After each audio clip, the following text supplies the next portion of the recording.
Welcome to our YouTube channel Textown. आज हम आपके लिए एक नई वीडियो लेके आए हैं जिसमें हम आपको जानकारी देंगे about what all things you have to do after obtaining the GST registration. चलिए हम वीडियो पे चलते हैं।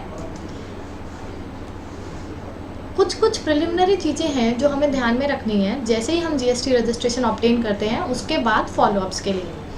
सबसे पहले तो हमें जैसे ही जीएसटी नंबर आता है हमारे पास, हमें अपना registration number on our sign boards पे हमें अपने प्रेमाइसेस के बाहर लगाना है, डिस्प्ले करना है। अगर हम वो नहीं करते हैं तो हमें पेनल्टी लायबल हो जाता है for rupees up to 25,000। Next thing हमें क्या करना है कि हमें अपने जीएसटी इन्वॉइसेस के लिए अपना परफॉर्मा रेडी करना है, जिसमें कि हमारी डिटेल्स आएंगी अबाउट आवर सप्लाईज। अगर हम टैक्सेबल पर्सन हैं तो हम अपनी टैक्सेबल सप्लाईज का टैक्स इनवॉइस काटेंगे। अगर हम एग्जेम्प्टेड गुड्स दे रहे हैं तो हम बिल ऑफ सप्लाई काटेंगे, और अगर हम कंपोजिशन डीलर हैं तो भी हम बिल ऑफ सप्लाई काटेंगे। लेकिन कंपोजिशन डीलर को कुछ परफॉर्मा लाइंस हैं जो उनको मेंशन करनी होंगी।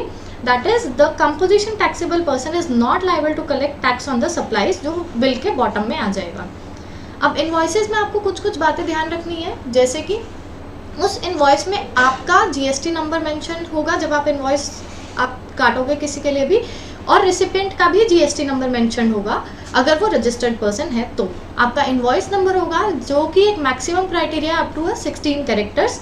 उसमें आपकी टैक्सेबल सप्लाईज मेंशन होंगी, टैक्सेस मेंशन होंगे, क्वांटिटी मेंशन होगी गुड्स की क्वांटिटी के साथ साथ आप उनका एचएसएन भी मेंशन करोगे, टोटल वैल्यू होगी। और ये सब क्राइटेरियाज आपकी लिस्ट में अवेलेबल हैं जो आपको इनवॉइसेस के टाइम पे ध्यान रखना है।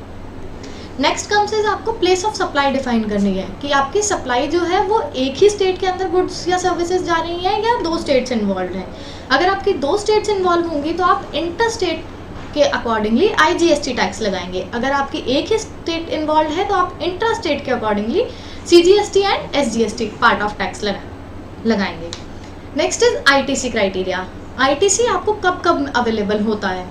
आईटीसी आपको तब मिलेगा जब एक बंदे के पास, जो भी रिसीवर है उसके पास उसका इनवॉइस होना चाहिए व्हाटएवर द गुड्स या सर्विसेज उसने ली हैं। नेक्स्ट, अगर वो उसके पास एक्चुअल में भी वो गुड्स और सर्विसेज रिसीव्ड होनी चाहिए। थर्डली, अगर bill to ship to model है तो उसके भी सारे डॉक्यूमेंट्स उसके पास होने चाहिए। जीएसटी रिटर्न्स आपके सामने वाले पर्सन ने फाइल करी है, प्लस उसने टैक्सेस भी गवर्नमेंट को पे किए हैं। अगर हमारा लॉट्स में, इंस्टॉलमेंट्स में हमारी चीज़ें आ रही हैं, तो जब हमारा लास्ट लॉट रिसीव होगा तब हमें आईटीसी अवेलेबल होगा, तभी हम उसको आईटीसी क्लेम कर सकते हैं। कैपिटल गुड्स के केस में दो चीज़ें हैं।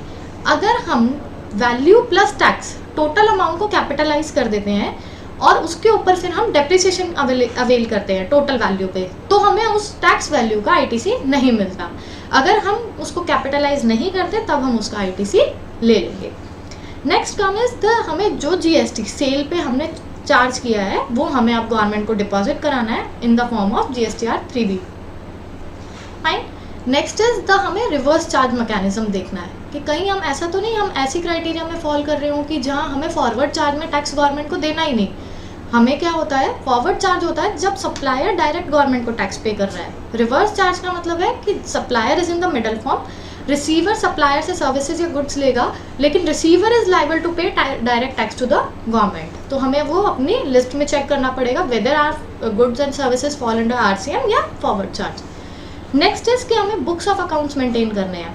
अपनी बुक्स ऑफ अकाउंट्स मेंटेन करना है जिसमें हमारा cell register, purchase register, stock register, numerous things are there which are to be kept in our hold for up to 72 months, which is the time period defined in law. फिर हमें अब अपनी GST returns file करनी है जो हम monthly करते ही आ रहे हैं।